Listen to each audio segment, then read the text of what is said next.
सैनिक संघ जो हमारा परिवार है, तो स्वाभाविक है ये परिवार का प्यार है और इन्होंने अपना प्यार भी प्रदर्शित किया है और संगठन की एक एकता भी प्रदर्शित की है। ये हमारे पूर्व सैनिक संघ की भावना है।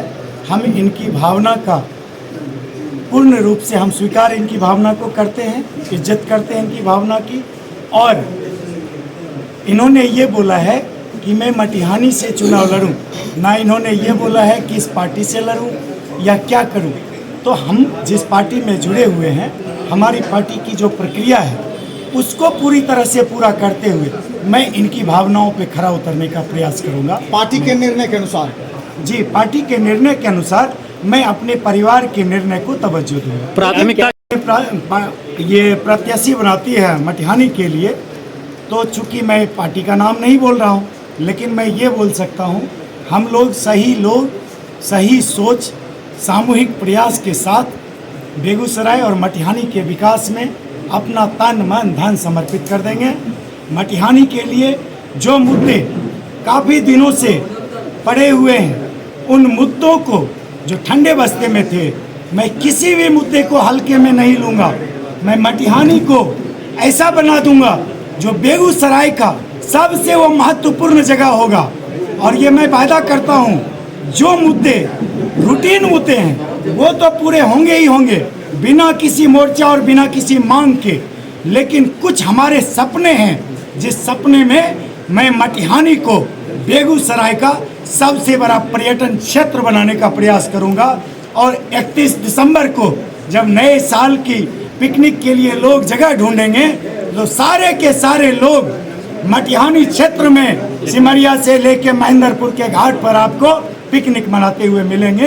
ये मैं वचन दे रहा हूँ। मैं मटिहानी क्षेत्र के लोगों के साथ अपनी भावनाओं से भी जुड़ा हुआ हूँ और उनके साथ मैं पूर्ण रूप से मदद के रूप में भी जुड़ा हूँ, जिसको मैं मीडिया के माध्यम से या स्वयं के मेरे फेसबुक मीडिया के माध्यम से मैंने कभी दिखाने का प्रयास नहीं किया। क्यों?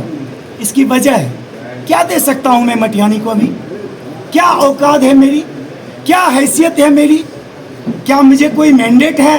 क्या मैं सरकारी तौर पे कुछ कर सकता हूँ? तो निजी तौर पे मेरे जैसा एक व्यक्ति जो जीवन भर ईमानदारी से देश की सेवा में रहा, वो व्यक्ति अपने स्वयं के खर्चे पर क्या कर सकता है? कुछ नहीं कर सकता है।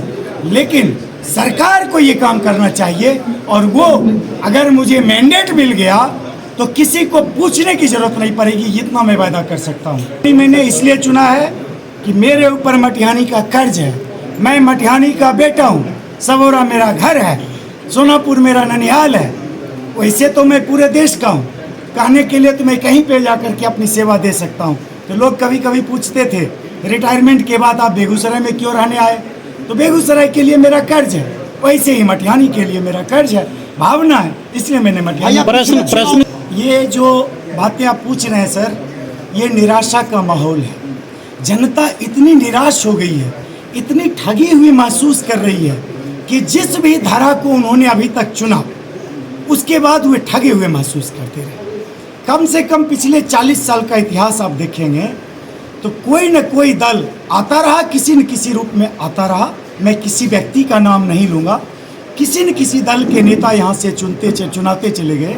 लेकिन अगर उनमें स्वयं की इच्छा शक्ति होगी भी तो पार्टी की तरफ से और दल की तरफ से उन्हें उस रूप में शायद सपोर्ट ना मिला होगा जिसके दम पर वह मटिहानी का पूर्ण रूप से बदलाव या विकास कर सकते हैं। सबसे पहली प्राथमिकता होगी जो मटिहानी के लिए शिक्षा, स्वास्थ्य, पलायन रोकना, ये बुजुर्गों के लिए 2000 पेंशन, कृषि नकदी, कृषि को बढ़ावा देना, ये सब जनसुराज का मुद्दा है। सॉरी मैंने नाम बोल दिया, लेकिन मेरे दल का मुद्दा है, वो हर जगह के लिए। लेकिन मटिहानी के लिए जो मेरा सबसे पहला मुद्दा होगा वो बाढ़ का अस्थायी निदान करना होगा। जब तक बाढ़ का अस्थायी समाधान नहीं होता है, जब तक ये नहीं होगा, तो प्रत्येक साल हजारों करोड़ रुपया ऐसे पानी में बहता रहेगा और चाहे अमीर हो या गरीब हो, सभी जनता ऐसे ही त्रस्त होते रहेंगे। ये तो सब बोल रहा हूँ। अस्थायी निदान करने के लिए हम जब बात कर रहे हैं तो अस्थायी निदान में अनेकों चीज़ें। अगर सीधी सी आप बोलेंगे बात तो कोई भी बोल सकता है गंगा के बेड को साफ करेंगे, हम नए सिरे से बांध का निर्माण करेंगे, हम वो सब काम करेंगे जिससे कि बाढ़ आए ही ना। लेकिन मेरा कहना है, हम जिस दल से जुड़े हैं, हम लोग ऑर्गेनाइज तरीके से काम करते हैं। अगर हमें मैंडेट मिलता है तो मैं आपको वचन दे रहा हूँ कि यहाँ एक विशेषज्ञों की टीम लाई जाएगी और उनसे ये निर्णय कराया जाएगा, उनके सलाह पे, कि आप बताइए कि इसका समाधान कैसे होगा। ये मैं वचन दे रहा हूँ। और जब वो जो चीज़ कहेंगे वो सब कुछ करके किया जाएगा, इतना मैं वचन भी दे रहा हूँ। इसके लिए मैं प्रतिबद्ध भी हूँ। मैं बता रहा हूँ कि जो हमारी दल का जो मुद्दा है उसको तो पहला बाढ़ का अस्थायी निदान, और जब तक अस्थायी निदान नहीं हो जाता है तब तक बाढ़ की विभीषिका आने से पहले ही राहत कार्यों को वहाँ पे स्थापित कर देना, ताकि लोगों को भागा दौड़ी ना। सवाल दूसरा मुद्दा, वो भी मुद्दा बहुत महत्वपूर्ण है, और उसमें मेरा ये प्रयास होगा, अगर सरकार की तरफ से जमीन अलॉटमेंट हो रहा है तो तत्काल प्रभाव से तुरंत हो। ये ना हो कि लोगों को वायदा किया जाए कि ताकि इस इच्छा में लोग हमारी तरफ ललायित रहें कि हम इसको अगली बार चुनेंगे तब अगली बार हमको पर्ची मिलेगी। वो नहीं हो सकता है। हमारी सरकार जो आएगी उससे हम ये भी योजना लाने की कोशिश करें कि सिर्फ जमीन न दी जाए, आवास और जमीन योजना को इकट्ठा कर दिया जाए और एक साथ ही लोगों को घर ही मिले। जो पुनर्वास की बात करें, मैं उसकी बात कर रहा हूँ। तो ऐसे अनेकों मुद्दे हैं जो हमारे दिल में हैं। उन मुद्दा ऑलरेडी उठ चुका है, वो मुद्दा तो अभी तक कुछ हुआ नहीं है, उस पर मैं कोई कमेंट नहीं करूँगा। अगर रिंग बांध बन जाता है तो भी कुछ हद तक समाधान होगा, लेकिन मेरा ऐसा मानना है कि जब ये गुप्ता लखमीनिया बांध बना था उस समय दक्षिण की आबादी बहुत कम थी, वो खेत हुआ करता था। इसीलिए गंगा से 5 किलोमीटर 4 किलोमीटर दूर गुप्ता लखमीनिया बांध बनाया गया। अब यहाँ की आबादी सघन हो गई है, बहुत बड़ी आबादी है। सीमा है, जगतपुरा है, रामदिरी है, मैदरपुर है, अन्य जो भी जगह आप भी जान रहे हैं, आबादी बहुत सघन हो गई है। बाढ़ की स्थिति में भी सघन आबादी को लोग छोड़ करके निकल नहीं रहे हैं, तो क्यों ना बांध की दूरी को गंगा से नज़दीक की जाए। तो ये ऐसे कुछ विषय हैं जो हमारे सपने हैं। हम उसमें विशेषज्ञों की जब टीम बनाएंगे वो बेहतर सलाह देंगे कि वो मुद्दे किस रूप में, सही रूप में किया जाए। देखिए, हम आपको बताना चाहते हैं, आज के इस आधुनिक भारत में जहाँ पर चांद पर विमान लैंड कर रहा है तो आप उसका एंगल भी गिन सकते हैं, लाइव लैंडिंग देखते हैं। बम्बई के समुद्र में सड़क बन रहा है, तो इतना क्या ये है, क्योंकि आपके सवाल से लगता है और निराशा भी दिखती है जी। कि क्या बाढ़ का निदान अस्थायी हो ही नहीं सकता? ऐसा नहीं है, सब कुछ संभव है। बाढ़ का अस्थायी निदान में सहमत हूँ कि जितना हम मानव के बारे में बात करते हैं उतना ही हमें पशुओं के बारे में भी बात करना होगा, चाहे वो गाय हो, भैंस हो, जिस तरह के भी पशुपालन में हमारे किसान भाई जुड़े हुए हैं। बाढ़ की विभीषिका के बीच में स्वयं ही वो परेशान हैं, तो जानवरों का चारा कहाँ से आएगा? तभी मैं बोल रहा हूँ, अस्थायी निदान ही समस्या का समाधान है। लेकिन जब तक अस्थायी निदान नहीं हो जाता है, बाढ़ की विभीषिका के बीच में हम लोग ऐसे राहत कार्य करेंगे कि चाहे वो व्यक्ति हो या पशु हो, सबके लिए वो पूर्ण रूप से।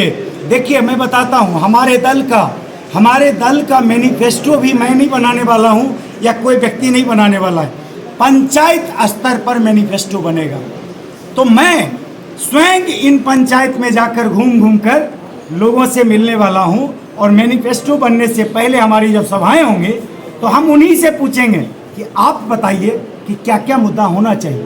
और ये सिर्फ सत्ता परिवर्तन के लिए नहीं हो रहा है, सत्ता परिवर्तन के बाद हम लोग उसको पूर्ण करेंगे। इसी को व्यवस्था परिवर्तन कह रहे हैं हम लोग। आप वहाँ की समस्या से ही होगी, क्योंकि मुझे देखिए, चुनाव एक प्रतियोगिता की तरह है। स्वाभाविक है, अगर मुझे मैंडेट मिलेगा, मुझे दायित्व मिलेगा, तभी मैं जिम्मेदारी का निर्वहन कर सकता हूँ।